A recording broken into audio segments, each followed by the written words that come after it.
Hi guys, welcome back to my channel. In this video I'm gonna flip through my bullet journal which I used all throughout 2023. I was able to fit one whole year in a journal, which is always really nice. I used an Archer and Olive A5 notebook which I've used in the past and I really like it. So my first page is just like my yearly cover page, sort of. It's like pretty shiny gold watercolor, and then there's this watercolor with colored pencil on top. Then my yearly overview, which I've kept the same the past like 2-3 years. I don't love this spread in particular because I made a drawing in the bottom which I wasn't very happy with, so I covered it up with some washi tape and it looks better now, but still not fantastic. Then my period tracker and my YouTube ideas spread, which I barely use this, so I will not include it in my next journal, I think. I don't really make that many videos, so I don't really need this. And then my reading log, which I did use quite a lot. I don't read that many books, so I'm able to fit all of this in just these 2 pages. And yeah, I keep track of when I read and what book I'm reading, and I like to see how long it takes me to read one book. And then January, I really loved this theme. I don't use red all too often, it's not really my favorite color to use, but I think it worked really well for this theme. And this was the month where I got my tattoo, which is like a pine tree branch with a bird on it. So this whole spread is kind of related to that, which I think is nice. And then you can already see the paint of the February setup getting into the pages. So for February I did a Northern Lights theme because I went to Iceland in February and actually saw them, which was really, really awesome. I think I used gouache to make this. I really love the heather of this one, it's really pretty.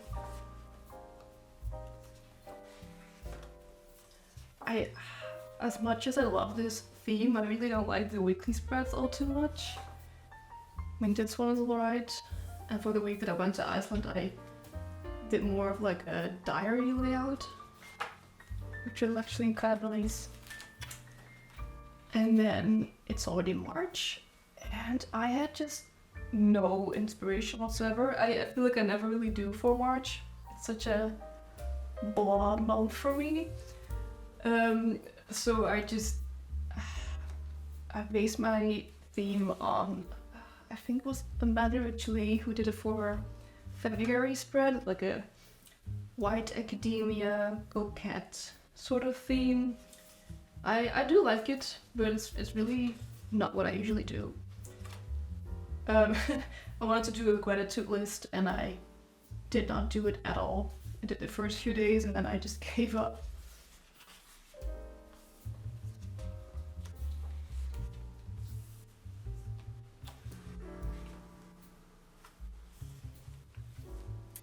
And then April, which is a very different theme. I used watercolors for this, and I don't know, I really like this art style, and I used a bunch of earthy tones, which is my usual color palette.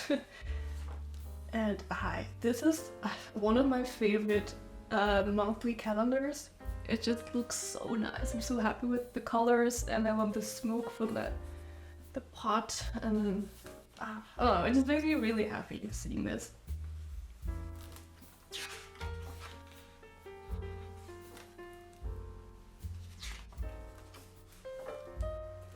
I also really like the weeklies from this month. I just again use watercolors to, make the boxes, sort of. For May, I again did not have a lot of inspiration. So again I used watercolors, but I had this idea to paint a bunch of mice that are climbing or sleeping or sitting on flowers. You can find a lot of images on Pinterest or anywhere on the internet. And it's really cute, but I just don't think my paintings turn out that great. But I mean, that's fine. It's not a bad theme. It could have been done better.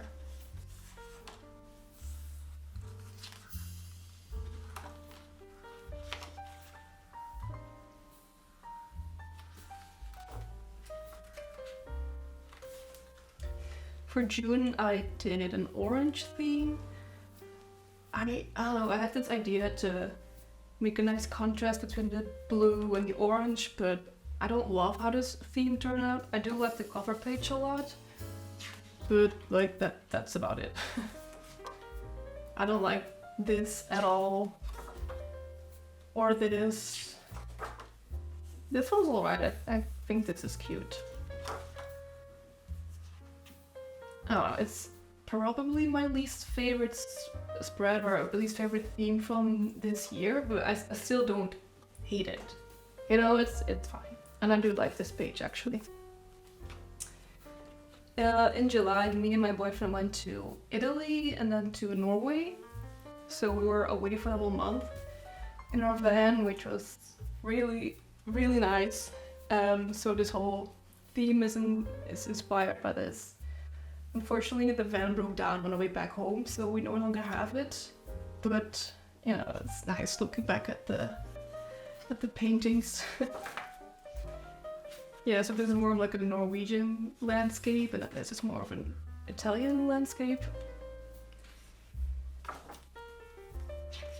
So instead of doing normal weekly spreads, I did like a diary format, like I did in the February one when I went to Iceland.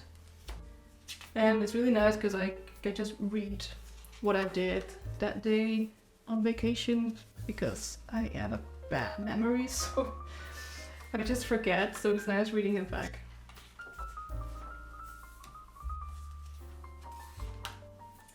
And while we were in Norway, I made the August spreads, and I was very inspired by the Norwegian landscape. They have a lot of really high trees, these pine trees, which were really, really cool, so I based my theme around that. And this is also one of my favorite monthly calendars. I use watercolors to make this. I really like it because it kind of looks like it's really foggy.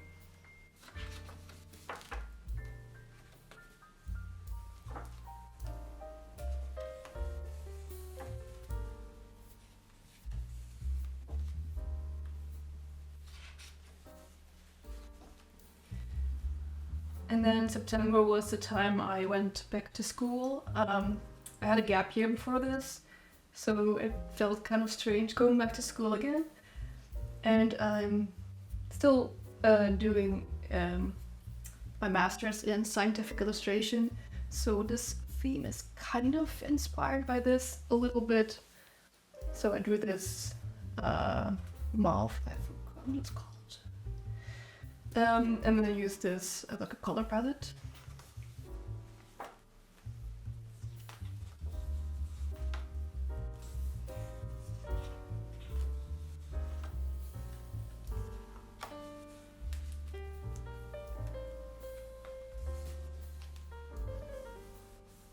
And then another one-line-a-day spread. I haven't done a lot of these this year, which is kind of sad. I actually do like these types of spreads, which is every day you write very briefly what you've done that day, and it seems boring at the time. It's nice reading it back after a few years.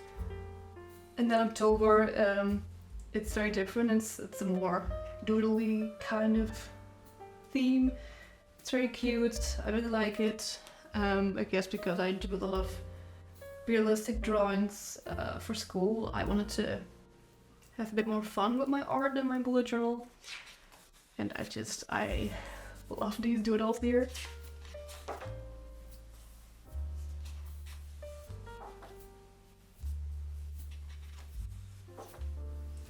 I just love this. So cute.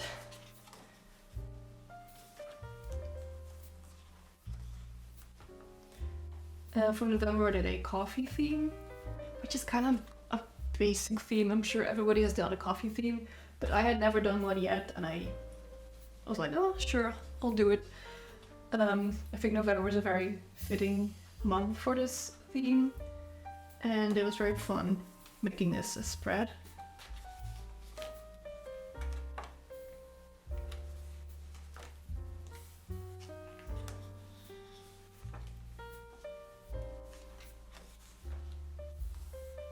I have a lot of notes sections that are just empty.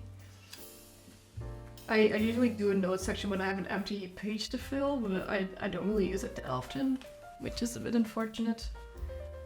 But it's nice to have the option at least. And then we're already to the last month, which is December.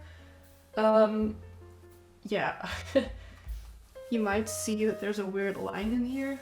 I actually made a mistake. I flipped the page from November to the new empty page, and then I wanted to try out the markers, so I went to the back to test them out, and then I went like this and just thought I opened it up right after the November spread, but it was kind of in the middle, and so I had like another empty spread before the December one. So what I did is I cut it out and stuck it onto the empty pages, which is really unfortunate because I was so happy with the spread. But now there's an ugly line here from where I cut it and stuck it on the new page. It's fine though, I had a lot of pages left, so it's not like I wasted pages, but it just looks ugly. Anyway, for December, I did like a snowy landscape with a nice sunset theme, and yeah, it was very fun. I really like this monthly layout as well. I did a bunch of snowflakes and then a color palette, and yeah, all of these are pretty simple spreads, but that's okay. I actually quite like that. And because I had a lot of pages left, I did 2-page weekly spreads instead of my usual 1-page weekly spreads. As you can see, I don't really need the space, but because I had so many pages left, I just wanted to use them.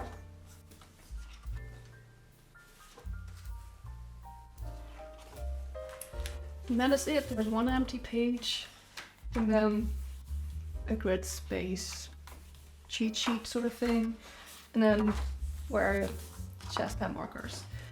And that is it. Thank you so much for watching. I hope you liked it. And stay tuned for my 2024 flip through, which is in a year from now. Well, see ya. Bye.